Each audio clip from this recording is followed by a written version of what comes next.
Ulang tahun ke-78 Republik Indonesia diwarnai dengan peristiwa sejarah yang lain. Kali ini, ratusan barang-barang bersejarah yang pada zaman kolonial dibawa ke Belanda akan dipulangkan kembali ke Indonesia. Hebatnya lagi, pembiayaan teknis atas pemulangan benda-benda bersejarah itu ditanggung oleh pemerintah Belanda. Jadi kowe-kowe orang Republik santai saja di Indonesia menunggu barang-barang itu datang kembali ke tanah Republik. Kedatangan perwakilan Indonesia ke Museum Volkenkunde di Leiden, Belanda pada awal Juli 2023 lalu menjadi sejarah bagi dunia pendidikan dan kebudayaan di Indonesia. Dalam acara itu, rombongan yang dipimpin oleh Direktur Jenderal Kebudayaan Kementerian Pendidikan dan Kebudayaan Hilman Farid menandatangani kesepakatan pengembalian ratusan benda bersejarah Indonesia yang dicuri di masa kolonial. Barang-barang itu terdiri dari 355 benda klasik asal Lombok, Nusa Tenggara Barat, 4 patung candi Singosari asal Malang, Jawa Timur, 132 koleksi lukisan Pitamaha, dan 1 keris Raja Klungkung dari Bali.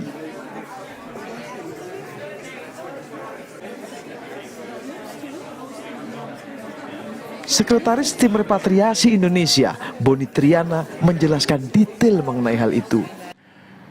Isu repatriasi benda kolonial ini, ya, ini isu lama, ya. Tapi menjadi ramai lagi ketika bulan Agustus 2017 Presiden Prancis Emmanuel Macron menyampaikan pidatonya di Burkina Faso waktu itu dengan mengatakan seluruh benda-benda seni milik Afrika yang ada di museum di Prancis harus dikembalikan ke negara asal. Gara-gara ucapan ini kemudian ini menyebar luas, khususnya negara-negara penjajah lah gitu ya, negara-negara bekas kolonial gitu yang ada di Eropa, mulai dari Belgia, atas Kongo, kemudian Jerman juga atas beberapa negara di Afrika, Belanda kemudian ya, dalam hal ini juga dengan Indonesia dan dengan negara-negara seperti di Sri Lanka dan Sri Lanka lah terutama ya. Nah ini mulai ada gerakan untuk melakukan pengembalian benda-benda kolonial yang memang diduga diperoleh dengan cara-cara yang tidak benar. 2019 dimulailah pembicaraan pertama. Waktu itu Dirjen Kebudayaan Pak Hilman Farid, ya, saya melakukan pembicaraan dengan beberapa pihak museum di sana untuk mencoba mendorong proses ini. Apakah mungkin benda-benda yang dikembalikan? Dari situ mulai bergulir pembicaraan. Gitu. Berapa banyak sih Mas barang kita yang diangkut ke sana itu Mas? Generally? Barangnya banyak, gitu, barangnya banyak. Namun yang terpenting dari proses repatriasi ini bukan hanya sekadar mengembalikan, tapi juga kita harus memastikan apakah ada pengetahuan pada benda-benda tersebut yang kita bisa gali. Jadi ada proses produksi pengetahuan apa enggak? Karena kalau kita asal mengembalikan barang tanpa kita tahu informasinya apa, tanpa pernah kita mengetahui apa pengetahuan di balik benda-benda itu percuma.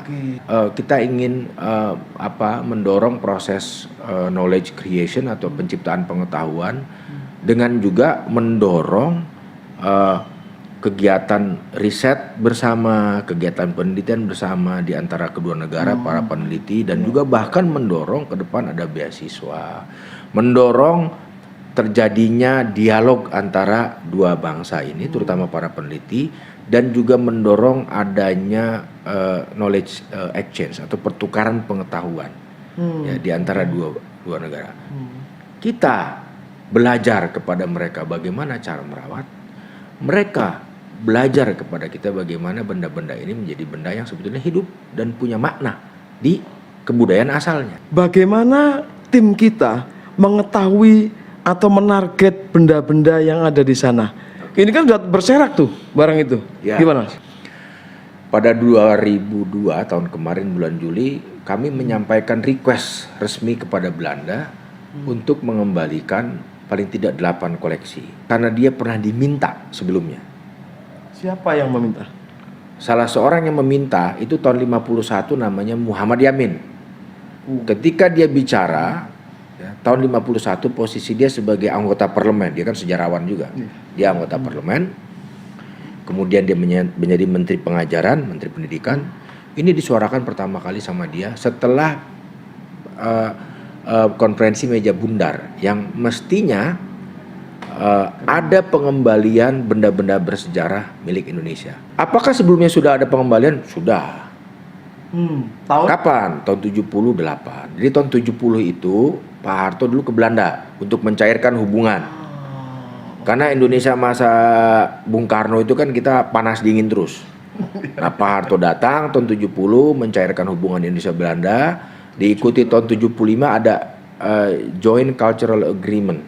Ya, ada perjanjian. Kemudian tahun 78 mulailah pengembalian, ada patung Pratnya Pramita, ya, disebutnya Kendedes katanya. Kemudian ada pelana kuda Pangeran Diponegoro. Kemudian ada tombaknya, kemudian ada babat negara Kertagama, kemudian juga berikutnya ada harta jarahan Lombok sebagian. Jadi dikembaliin. Jadi ada 8 yang kita minta, ya saya ulangi, ada 8. Satu, koleksi lukisan Bali Pitamaha. Nah, ini konteksnya bukan dalam kolonial, seperti ini setelah Indonesia kemerdekaan. 2, Al-Quran Teku Umar. 3, pusaka kerajaan Luwu atau Luwu Regalia. 4, Lombok Treasure atau harta jarahan Lombok tadi ya. 5, keris Puputan Kelungkung. 6, patung Singosari. Ada 4 jumlahnya. Dari total 6 jadi 4 dulu. 7 itu saya lupa. Javamen. Pithecanthropus erectus. Ditemukan di Jawa waktu itu, dibawa ke sana. Ya. Dan kemudian 8 itu tali kekang kuda Pangeran Diponegoro. Nah, dari 8 ini yang kita kembalikan Pitamaha 132 karya, ada objeknya. Kemudian Lombok, ya, harta jarahan Lombok itu berkaitan erat dengan ekspedisi militer Kenil, ya, tentara Hindia Belanda ke Puri Cakranagara 1894. Ada sekitar 335 objek. 1 keris Kelungkung, jadi milik Raja Kelungkung, ya, Puputan Kelungkung. Kemudian 1 lagi patung Singosari, jumlahnya 4, ya. Ada Mahakolo, ada Nandiswara, ada Durga, dan ada Ganesha. Sampai hafal. Ya, harus hafal. Ada, jadi total semua 472. Yang kemarin penandatanganannya hari Senin tanggal 10 Juli. Mas, ada nggak barang yang ada di benak Mas Boni? Ini mana ini barang ini ya? Cari-cari itu. Mahkota Majapahit. Terakhir terdetek di mana itu? Ada sumber tapi harus diverifikasi lagi keterangan sejarawan De Graaf yang menemukan sebuah arsip yang menyebutkan bahwa dia menulis disertasinya tentang pembunuhan Kapiten De Tek, ya, di Kartosuro. Pembunuhan Kapiten De Tek, seorang VOC waktu itu, ya, di Kartosuro. Dan ya bagaimana gitu ceritanya, kemudian dia menemukan satu keterangan informasi bahwa ada mahkota Majapahit ini dibawa ke Belanda. Guru Besar Arkeologi Fakultas Ilmu Pengetahuan Budaya Universitas Indonesia, Profesor Dr. Agus Aris Munandar menilai masih banyak pekerjaan rumah menanti, termasuk memulangkan barang bersejarah milik Indonesia dari berbagai negara. Prof, ketika ini sudah dibawa pulang, apa PR selanjutnya, Prof? Iya, tentu memelihara benda-benda itu setidaknya supaya lebih awet, Sekarang kan sudah disimpan di Belanda puluhan tahun dengan kondisi suhu yang stabil, ya. di sana dengan pencahayaan yang tetap ya, dengan pembatasan tertentu sehingga tidak sembarang orang bisa menyentuhnya. Nah, kalau kembali ke kita juga ya harus seperti itu layaknya. Artinya kondisi penyimpanan di sini kurang lebih sama. Seharusnya iya, harusnya kurang lebih sama, dan malah karena ini adalah pusaka bagi seluruh bangsa, mestinya akan lebih ditampilkan narasinya supaya orang lebih mengerti gitu. Ini bukan barang rampasan dari negeri jajahan. Kalau di Belanda kan itu disimpan sembarang ya, agak sembarang. Ini negeri jajahan kita yang sudah kalah dan barangnya dirampas oleh kita. Nah, kalau kita kembali kan ini warisan dari leluhur. Berarti tempatnya harus firm. Pertama tempatnya, Narasinya harus firm. mudah diakses oleh pengunjung, narasinya harus kuat, dan akhirnya timbul apresiasi dari bangsa terhadap warisan-warisan itu. Tidak semua tempat, tidak semua museum bisa menyajikan itu. Betul. Gimana, Prof?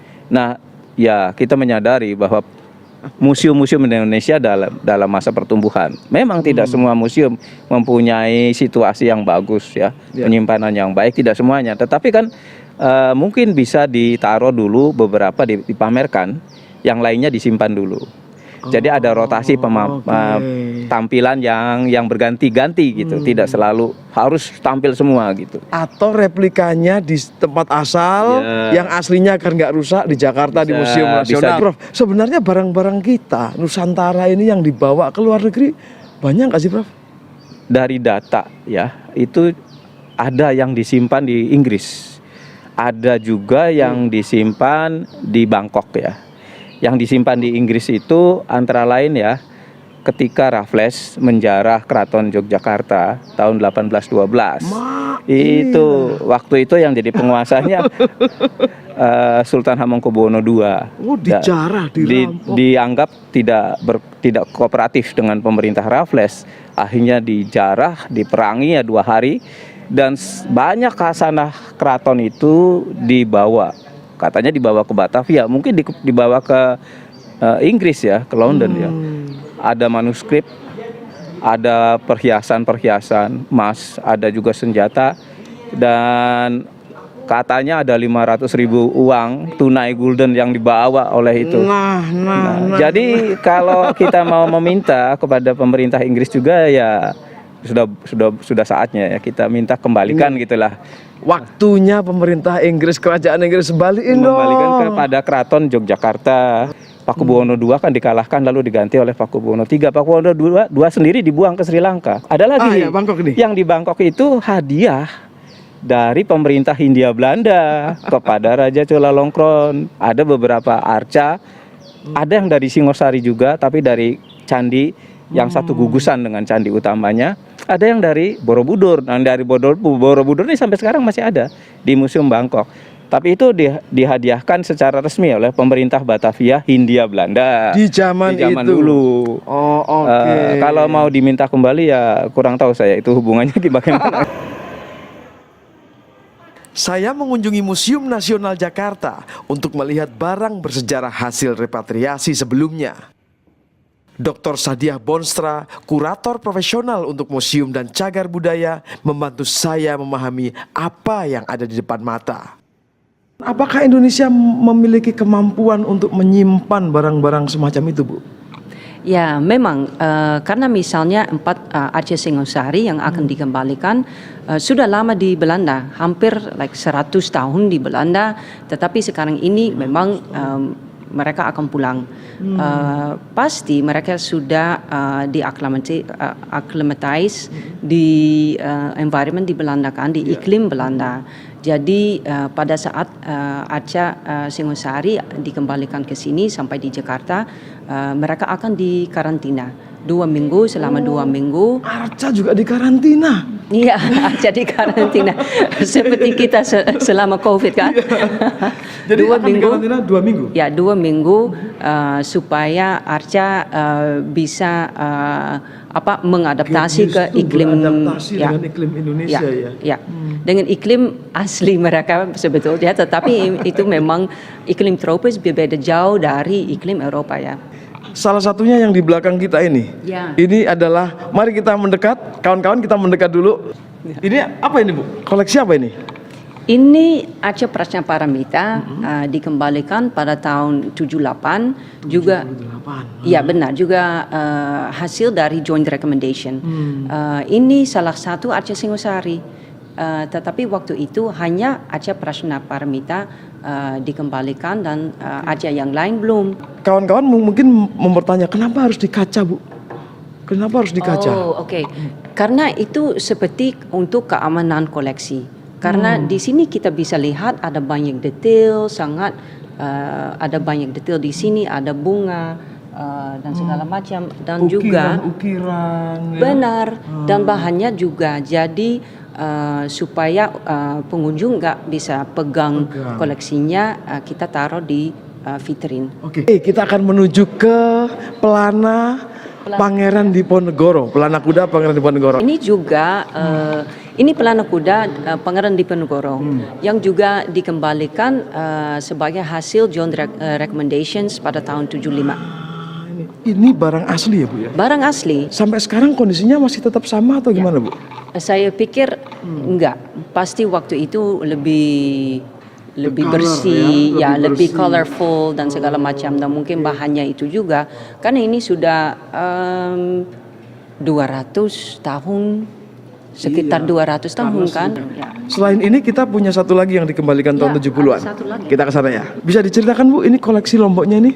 Ya, ini koleksi Lombok juga, pengembalian koleksi yang ini juga hasil dari joint recommendation yang tadi saya sudah sampaikan ya, ya benar. Tetapi waktu itu saya pikir pihak Belanda masih ragu-ragu untuk mengembalikan koleksi. Jadi mereka hanya mengembalikan sebagian koleksi Lombok. Peminat sejarah Fransiskus Assisi Suharyanto mengingatkan bahaya yang mengintai benda-benda bersejarah itu. Harusnya itu menjadi perhatian dari pemerintah karena masih banyak artefak kita di tempat lain. Salah satunya prasasti Minto ya. Terus kemudian prasasti Sangguran itu kan memiliki titik-titik penting di dalam sejarah kita. Dan itu semestinya kita perjuangkan untuk bisa kembali ke tanah air dan masih banyak lagi. Nah, alangkah bagusnya pemerintah juga mulai menegosiasi gitu loh ke beberapa pihak. Karena ini kan nggak cuma ada keterlibatan pemerintah aja. Kita masih bersyukur ketika artefak kita dibawa oleh pemerintah Belanda dulu, kemudian masuk museum, daripada kemudian diambil oleh para kolektor. Yang ini kemungkinan hilangnya gede banget gitu kan. Kita nggak tahu itu di mana. Kadang-kadang kita juga nggak ngerti itu asli atau enggak gitu kan. Bahkan kalau tidak salah, saya bukan pemburu harta. Tapi kalau tidak salah, seorang pemburu harta itu cenderung memenggal kepala dari sebuah artefak supaya menjadi dua benda yang sama-sama punya harga. Bagaimana berharganya sebuah artefak peninggalan sejarah itu kemudian menjadi target pencurian? Bahkan Mas Assisi tadi bilang, bahkan untuk menambah value-nya secara finansial, ini dibelah jadi dua dan seterusnya. Wah, ini saya sendiri sebenarnya tidak tahu karena tidak pernah ikut black market untuk kayak gitu-gitu. Tetapi kalau Pak Iman coba ketik aja di internet gitu ya, cari artefak apa gitu, itu ada dijual dari katakanlah dari Indonesia, dari Jawa abad keberapa, terus difoto secara mengeliling gitu, dari tampak depan tampak samping harganya sekian. Bahkan kalau tidak salah di kanal saya dulu di awal-awal itu pernah ada orang sampai minta advice, ini asli enggak? Ini kira-kira dari masa mana saya membeli dengan harga sekian, seperti itu. Ada yang message dengan pesan seperti itu. Berarti saya nggak bisa menjawab pertanyaan Mas Iman, apakah ini rame atau enggak. Tetapi saya hanya bisa menjawab masih ada. Faktor ini juga yang akhirnya membuat banyak orang khawatir, Mas. Ini barang berharga, jauh-jauh dari Belanda dibawa ke sini, sampai di sini hilang itu. Saya tidak mengatakan bahwa museum kita vulnerable, bisa dibobol atau ditembus seperti apa gitu ya. Sebagai warga saya lebih percaya gitu karena mau ditaruh di mana lagi, ditempatkan di mana lagi. Selain kita bisa mempercayakan pada museum. Soal nanti penegakan hukum di mana terjadi kebobolan, terjadi pencurian, ya itu kan tugas dari para penegak hukum sendiri gitu untuk kemudian membeber itu di publik. Yang penting terbuka aja. Saya pikir tidak ada tempat lebih baik dari setiap artefak itu selain kembali ke tempatnya masing-masing. Itu ya, secara idealnya. Tetapi kita harus mempertimbangkan artefak itu punya nilai keamanan yang harus dijaga. Dan itu hanya bisa dipenuhi di museum. Artefak dari Singasari berupa arca-arca itu. Itu karena ada nilai penting di dalam kesejarahannya, merupakan titik di mana Singasari mencapai masa puncak dalam seni ukirnya. Berarti kan penting. Ini tidak ada tempat yang lebih baik selain dari Museum Nasional. Meskipun saya sebagai warga Malang tentu ingin gitu kan. Wah, kalau bisa pulang dong ke tempat asalnya. Tetapi kan keamanannya kita lebih percaya pada Museum Nasional. Nah, bagaimana dengan Singasari? Kalau tidak salah, di Museum Nasional itu ada replikanya. Replika dari beberapa artefak Singasari itu. Saya mengusulkan sih, kalau bisa, ketika artefak dari Belanda itu diletakkan di Museum Nasional, maka alangkah bagusnya replikanya itu dipulangkan ke Malang dan diletakkan di candinya dengan tulisan replika. Gitu, sehingga masyarakat akan lebih bisa melihat ketika Candi Singasari itu masih utuh seperti apa gitu. Karena begini, sebesar-besarnya atensi masyarakat pada museum tetap lebih besar pada candi. Nah, kalau Mas Asisi melihat perlu nggak Mas pemerintah itu mulai menganggarkan lebih berangkat dari apa namanya kepulangan benda-benda bersejarah, artinya ada concern terhadap peninggalan-peninggalan sejarah masa lalu. Sejarah itu kan dia punya artefak, menghasilkan sebuah artefak atau sebuah candi atau sebuah bangunan cagar budaya. Cagar budaya dimanapun selalu berefek pada pariwisata, dan pariwisata berefek pada ekonomi masyarakat sekitar, gitu kan. Meskipun mungkin ada perawatan, tetapi kan ekonomi bisa muncul ketika cagar budaya itu menjadi ramai. Dan itu kan tugas pemerintah sebenarnya untuk memajukan cagar budaya masing-masing di tempatnya masing-masing. Nah, dengan melihat efek yang begitu gede, begitu besar dari sudut ekonomi, dari sudut pendidikan, terus dari sudut kebangsaan, kan gede banget itu. Maka memang sudah semestinya pemerintah menganggarkan dana yang lebih lagi untuk perawatan atau mungkin restorasi beberapa cagar budaya.